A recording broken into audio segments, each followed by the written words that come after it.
Je was vandaag de eerste hier in Nijmegen. Toch altijd wel een beetje spannend.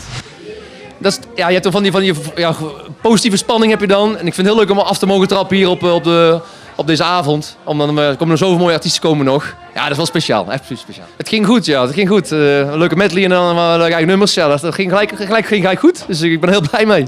Wat is nou het geheim van een goede feestartiest? Je moet er plezier in houden. Niks moet. Alles mag.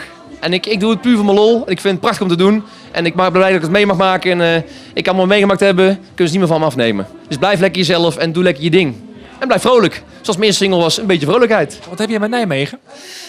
Ja, ik zei er niet zoveel. Maar na vanavond zeker. Kijk, Nijmegen is ook leuk dat al die goede doelen iets opbrengen voor die goede doelen. En ja, en dan hier mag staan voor al die leuke mensen hier. Ja, dat is mooi, kan toch niet? Ik ben nu 3 jaar bezig nu. En ik zou er niet meer mee kunnen stoppen, nee. Dus het is veel ontspanning voor mij. En ik vind het leuk om te doen om mensen vrolijk te maken. Maar smaakt het ook naar meer?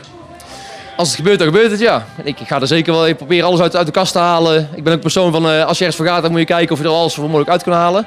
En daar zijn we nu mee bezig ook, dus dat gaat zeker gebeuren.